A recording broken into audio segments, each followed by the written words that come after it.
स्वागत है सभी का अनादि अनंत पर। और फिर आज हम कंटिन्यू करेंगे हमारे भगवद गीता के श्लोकों के पठनों को और उसके श्रवण और कीर्तन को। तो अध्याय 7वां एक बहुत ही महत्वपूर्ण अध्याय है, जहाँ पर हमने भगवान श्री कृष्ण ने परम ज्ञान का बोध हमारा अर्जुन के द्वारा हम सभी को कराने का प्रारंभ किया है। तो इसी को हम अभी आगे लेकर के चलते हैं। शुरुआत करते हैं हमेशा की तरह एक प्रार्थना से। ओम श्री गणेशाय नमः, श्री गुरुभ्यो नमः, गुरुचरणारविंदाभ्यां नमः। नमो नमः श्री गुरुपादुकाभ्यां, श्री कृष्ण कृष्ण कृष्ण अच्युतानंत गोविंद कृष्णाय वासुदेवाय देवकी नंदनाय च नंदगोपकुमाराय गोविंदाय नमो नमः। श्री राधा कृष्णाय नमो नमः। भगवद गीता अध्याय 7 श्लोका नंबर 6। एतद् योनिनि भूतानि सर्वानित्युपधारय अहम कृत्स्नस्य जगतः प्रभवः प्रलयस्तथा।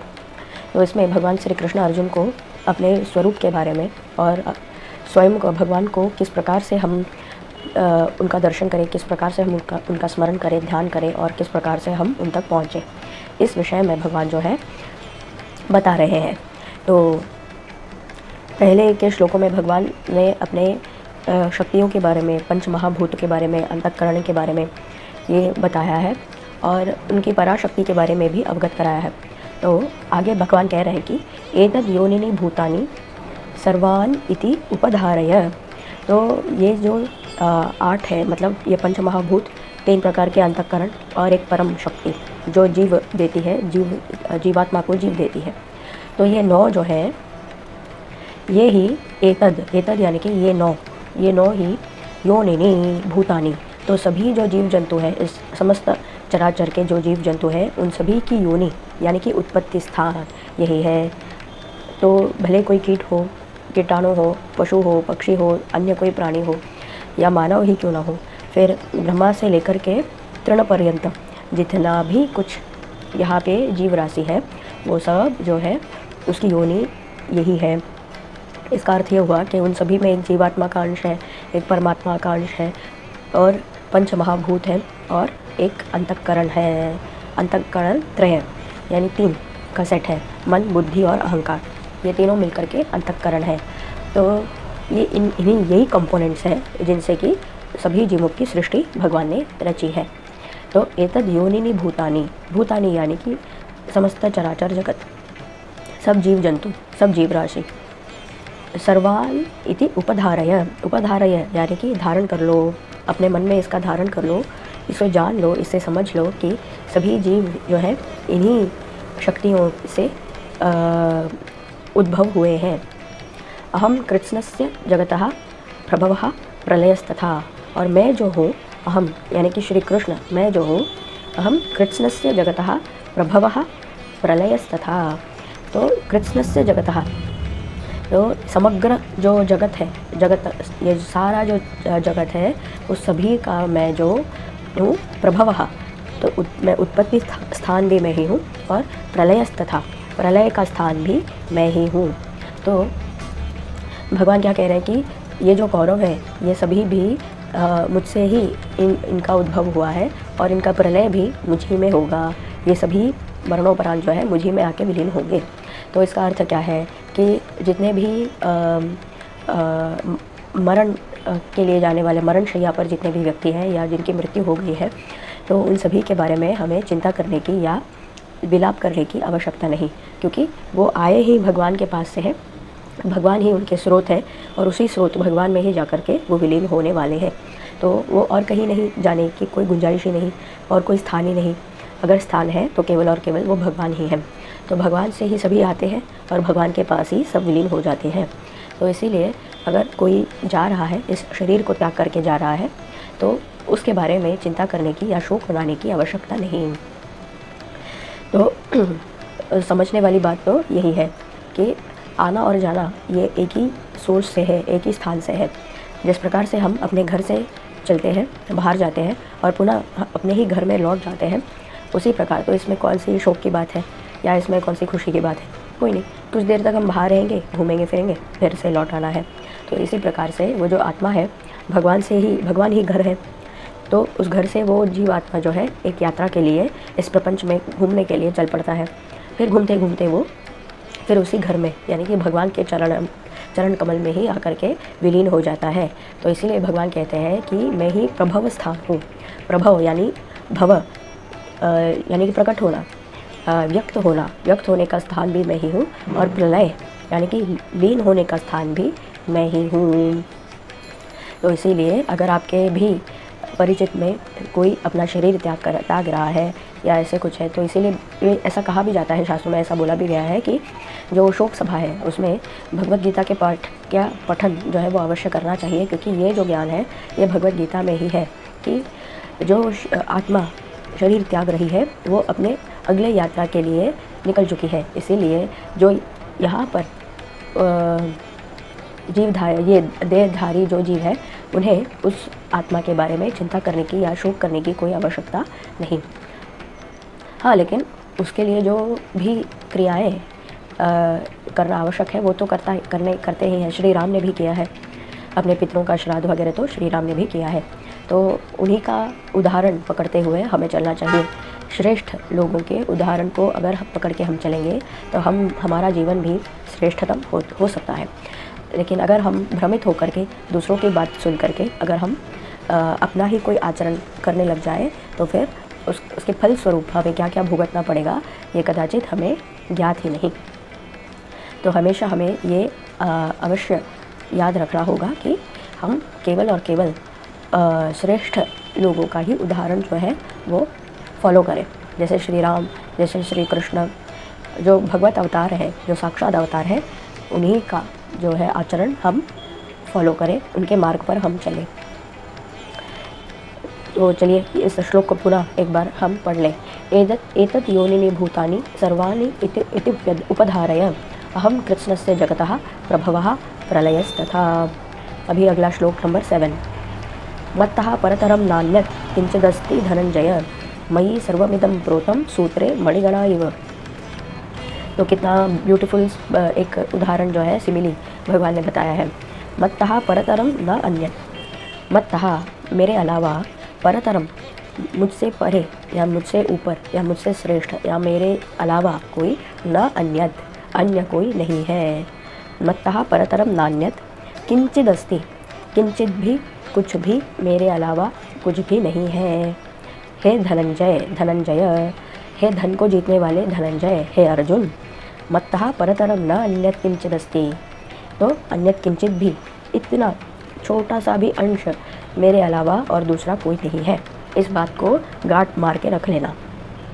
मयि सर्वमिदं प्रोतम, मयि मुझ में, सर्वमिदं ये सभी जो तुम देख रहे हो और सुन रहे हो, ये समस्त समग्र जगत ये जो है सर्वमिदं प्रोतम सूत्रे मणिगणा इव। तो जिस प्रकार से एक सूत्र में या एक धागे में, सूत्र यानी धागा, एक धागे में मणिगणा, मणियाँ जो है पिरोई गई है, प्रोतम पिरोना, जिस प्रकार से मणियाँ एक धागे में एक सूत्र में पिरोई जाती है, उसी प्रकार से ये समस्त जगत जो है मुझ में पिरोया हुआ है, ऐसा समझ लो। तो इसमें भगवान ने मणियों का उदाहरण ही क्यों दिया है? भगवान के उदाहरणों में भी छुपा हुआ एक सीक्रेट रहस्य रहता है। तो मणिगणा, मणियों के उदाहरण को ही भगवान ने क्यों चुना?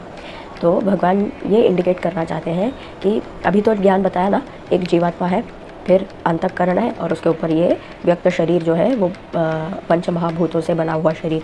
तो ऐसे एनकैप्सुलेटेड जीव जो है, बॉडी जो है, उसके बीच में वो कोर, वो जीवात्मा जो है वो एक मणि की तरह रहता है।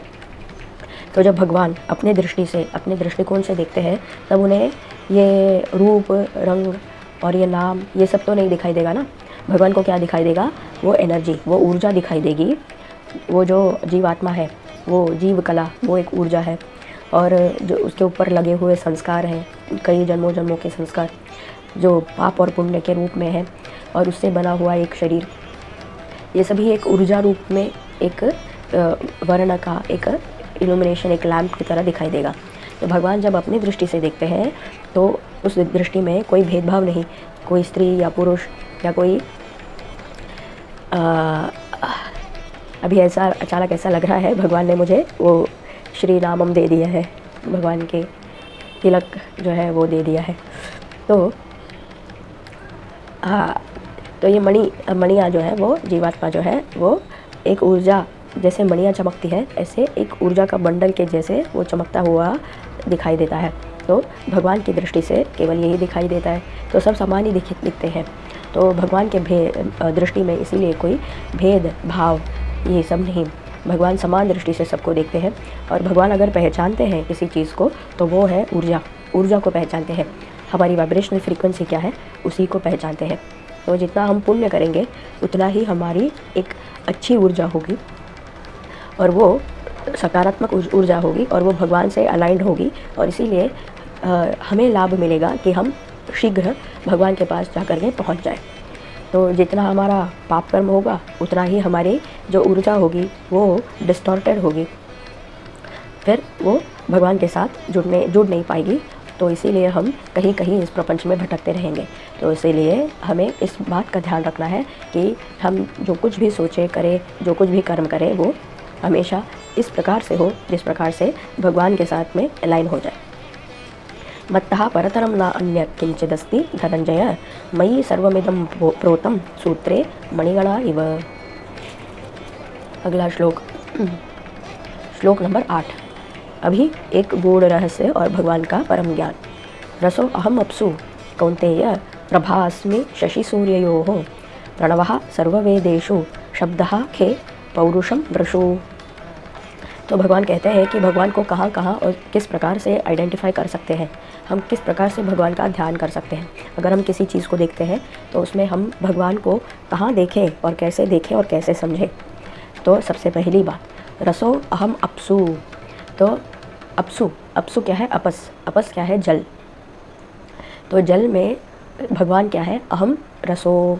तो जल में जो रस है वो रस ही भगवान है। तो रस यानी कि क्या? तो जल में जल का गुण है रस। तो रस यानी कि बहाव, बहना।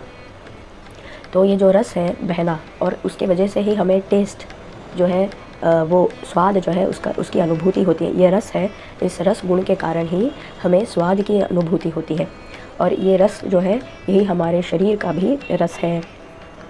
तो हम किसी चीज़ को अगर हम बहुत ही अच्छी तरह से समझ पाते हैं तो बोलते हैं कितना रसनात्मक है, इसमें कितना रस है। तो फलों का रस, तो उसका जो कोर पार्ट है वो रस है। तो वैसे ही जल में उसका जो कोर पार्ट है वो रस है। उसका ये जो गुण है बहना, वो गुण किस प्रकार से आएगा पानी में, सोच करके देखिए। तो ये गुण जो है, रस जो है, ये भगवान है। रसो अहम अप्सु कौन्तेय, हे कुंती पुत्र, जल, जहाँ पर भी तुम जल देखो वहाँ पर समझ लो कि उस जल में जो रस है वो ही मैं हूँ। प्रभा अस्मि शशि सूर्ययोः। तो शशि यानी कि चंद्र, और सूर्य तो पता ही है आपको। तो शशि और सूर्य में प्रभा जो है, प्रभा यानी कि उसका प्रकाश जो है वो अस्मि, वो मैं हूँ। शशि सूर्ययोः। अब साइंस के माध्यम से हमें यह पता चलता है कि सूर्य में बहुत सारे हाइड्रोजन और हीलियम एटम, सूर्य के गर्भ में जो है कोटि संख्या में बहुत सारी रासायनिक प्रक्रियाएं चलती रहती हैं। तो दो प्रकार की है, एक तो है न्यूक्लियर फ्यूजन और दूसरा है न्यूक्लियर फिजन। तो हाइड्रोजन और हीलियम के एटम्स यानी कि जो इसमें है परमाणु, अणु और त्रिसरेणु। तो जब ये दो परमाणु मिल करके एक अणु बन जाए तो उसे अणु कहते हैं। जब 3 परमाणु मिल जाए तो उसे त्रिसरेणु कहते हैं। तो ये फ्यूजन क्या है? मिलाप है। तो जब जुड़ जाते हैं वो ही फ्यूजन है, और जब फूट जाते हैं, जब एक त्रिसरेणु या एक अणु फूट करके छोटे परमाणु बन जाए तो उसे फिशन कहते हैं। तो इन्हीं प्रक्रियाओं के, इस फिशन की जो प्रक्रिया है उसी से जो ऊर्जा बाहर आती है, वही ऊर्जा को हम सूर्य का तेज और ताप और सूर्य का प्रकाश के रूप में यहाँ पर हम अनुभव करते हैं। तो सोचिए कितनी टेम्परेचर और कितने ऊर्जा के साथ वो वहाँ पर होगा, सूर्य में होगा, कि यहाँ पर धरती पर हम उसे झेल नहीं पाते। अरे इतना तापमान बढ़ गया, तो वहाँ पर सूर्य में एक्चुअली कैसा रहता होगा। तो वो जो प्रभा है वो भगवान है। जो लाइट के फोटॉन्स हैं वो फोटॉन्स भगवान हैं।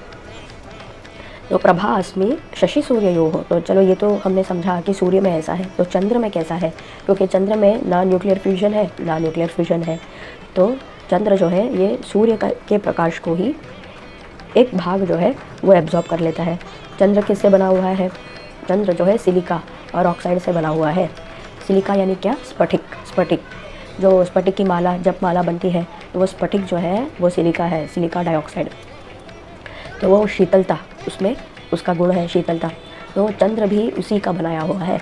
तो प्रकाश, सूर्य के प्रकाश का एक भाग जो है वो एब्जॉर्ब कर लेता है और इस कोई ये प्रक्रियाओं से वो बाद में एक भाग जो है वो छोड़ देता है, प्रकाश का एक भाग छोड़ देता है। तो इसीलिए वो गर्मी जो है वो एब्जॉर्ब हो जाती है और एक शीतल सा जो चंद्रमा की किरणें हैं, शीतल किरणें हैं, उसका हमें आभास और अनुभूति होती है। तो ये शीतल प्रभा भी भगवान ही है और उस तेज, सूर्य के तेज का प्रभाव और प्रकाश जो है वो भी भगवान ही है। तो प्रभा अस्मि शशि सूर्ययोः। अगला, प्रणवः सर्ववेदेषु। तो सर्ववेदेषु, सभी वेदों में। अभी वेद क्या है? वेद सारे तो मंत्र रूप हैं, साक्षात मंत्र है। वेद क्या है? मंत्र है। तो सभी वेदों में यानी कि सभी मंत्रों में भगवान क्या है? प्रणवः। तो प्रणव क्या है? उसका सोर्स, उसका आदि, जिसमें से सभी मंत्र आते हैं, वो आदि स्थान जो है वही प्रणव है। तो भगवान वो है। तो प्रणवः सर्ववेदेषु। शब्दः खे। खे यानी कि खम यानी कि आकाश। तो आकाश का गुण है शब्द। तो आकाश में जो साउंड वाइब्रेशन है, जो साउंड फ्रीक्वेंसीज चलती रहती है, वो भगवान है। शब्दः खे। पौरुषम दृषु। तो दृषु यानी कि नर लोकों में, मनुष्यों में।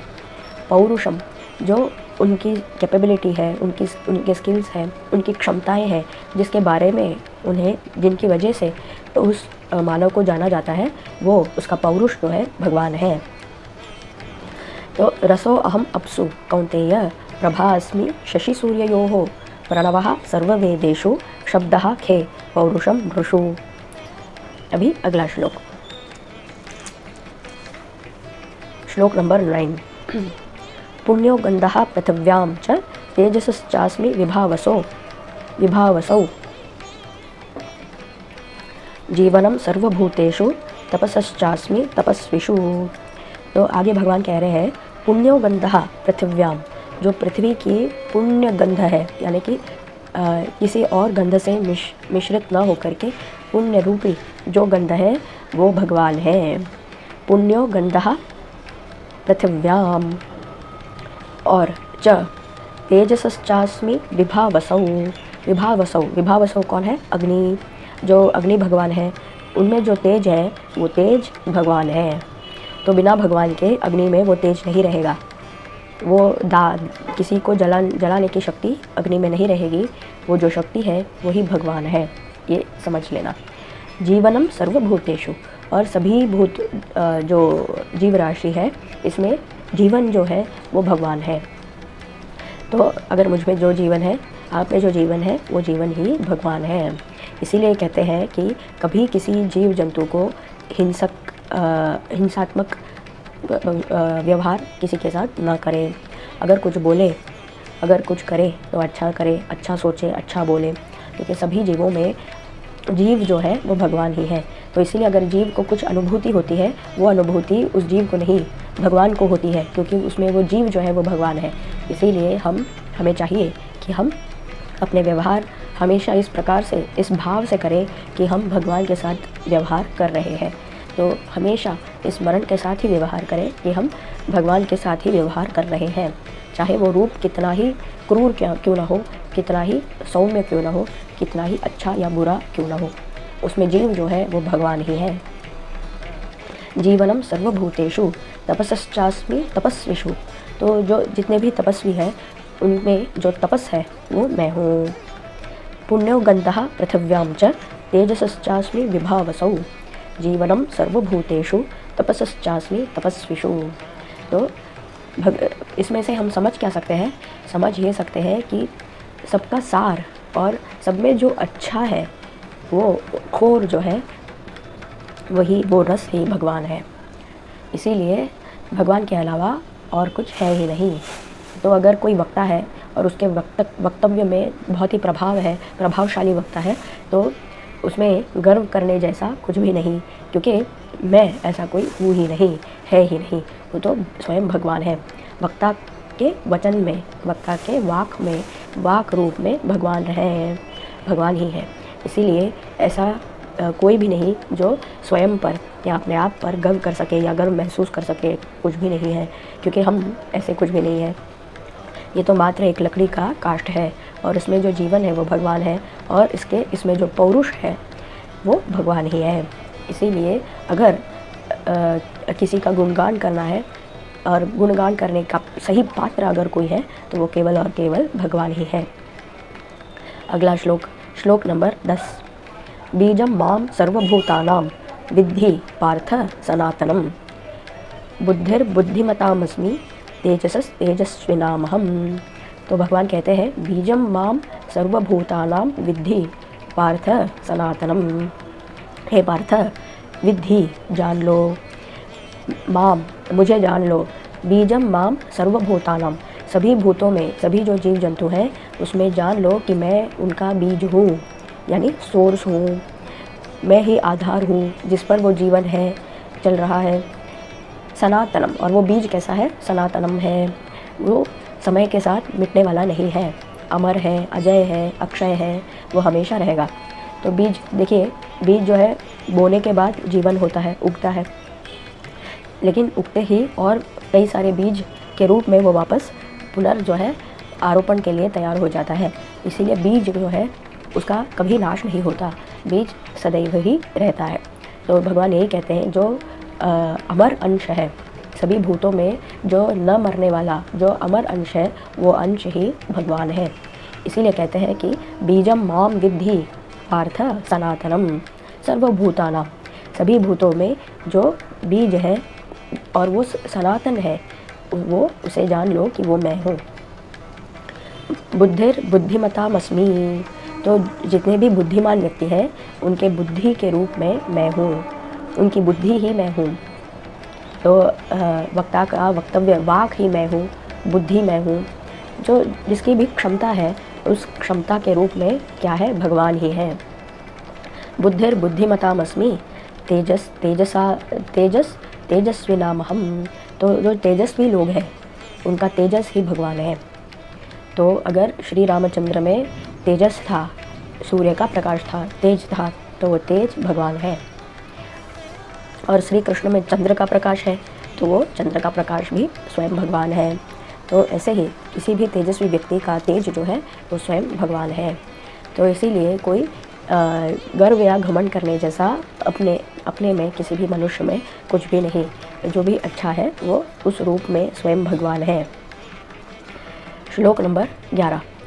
बलम बलवतां चाहम कामराग विवर्जितम, धर्माविरुद्धो भूतेषु कामो अस्मि भरतर्षभ। बलम बलवतां चाहम, बलवतां जितने भी बलयुक्त व्यक्ति हैं उनका बल मैं हूँ, उनमें जो बल है वो मैं हूँ।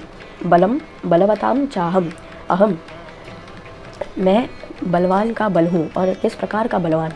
कामराग विवर्जितम, तो अपने स्वार्थ के लिए कामी होकर के किसी कार्य को करना और इस प्रपंच के लाभ में अट्रैक्ट होना या आकर्षित होकर के रहना, उसी को राग कहते हैं। तो इन दोनों से विवर्जितम, मुक्त जो व्यक्ति है, काम राग विवर्जितम, तो जिसमें कामनाएं, स्वार्थ से भरी कामनाएं और इस प्रपंच के लिए एक आकर्षण जो नहीं है, ऐसे निस्वार्थ व्यक्ति के बलवान व्यक्ति के, ऐसे निस्वार्थ बलवान व्यक्ति का बल मैं हूँ। धर्म अविरुद्धो, जो भूतेषु, जो जितने भी जीवन या जंतु जो भी प्राणी हैं, तो धर्म के अविरुद्ध यानी धर्म के सहायक हैं, धर्म के पथ पर हैं, धर्म के अनुकूल जितने भी व्यक्ति हैं, वो सभी में जो कामनाएं हैं, कामो अस्मि भरत ऋषभ। तो हे भरत के महान ऋषभ, ये जान लो कि जितने भी धर्म के अनुयायी हैं, धर्म के अनुकूल जो भी अपना जीवन यापन कर रहे हैं, उनमें जो कामना है वो मैं हूँ। क्यों? क्योंकि उनमें सभी के कल्याण के लिए, प्राणी मात्र के कल्याण के लिए ही कामनाएं होती हैं। जो धर्म के मार्ग पर है उसके मन में कभी कोई स्वार्थ वाली कामना नहीं होती। तो उनके मन में जितनी भी कामनाएं हैं वो हमेशा सात्विक या शुद्ध सात्विक ही होती हैं। तो इसीलिए वो रिफाइंड, प्योरीफाइड फॉर्म ऑफ जो कामना है, वो कामना का जो है वो भगवान है, स्वयं भगवान है। कोई भी रिफाइंड चीज़ जो है वो महालक्ष्मी और महाविष्णु का रूप है, इसे आप समझ लीजिए।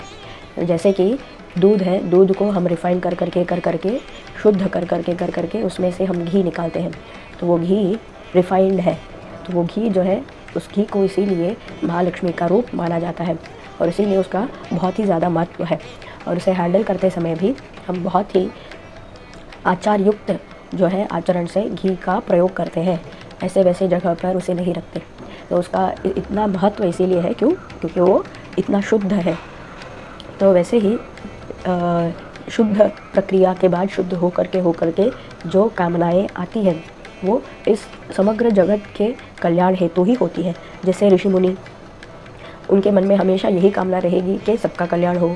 जैसे अगस्त्य मुनि, तो अगस्त्य मुनि ने भगवान हयग्रीव से प्रार्थना की थी, ये श्री विद्या के जो महान ललिता सहस्रनाम है उनके बारे में मुझे दीक्षा दीजिए, मुझे बताइए।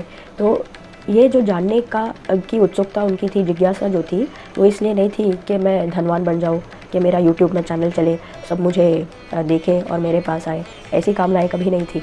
अगस्त्य मुनि की केवल यही कामना थी कि जगत कल्याण हेतु, क्योंकि कलियुग में, इस घोर कलियुग में लोग जो है बहुत ही निचले तबके के होते जा रहे हैं, बहुत ही दारिद्र अवस्था में जा रहे हैं, यानी बुद्धि से दरिद्रता में जा रहे हैं। तो उनके उद्धार के लिए ये महान संकल्प उन्होंने उठाया, उसके लिए उन्होंने तप किया, भगवान हयग्रीव को प्रसन्न किया और उनसे ये जानने, इस महान विद्या को ग्रहण करने के लिए उत्सुक रहे, तत्पर रहे।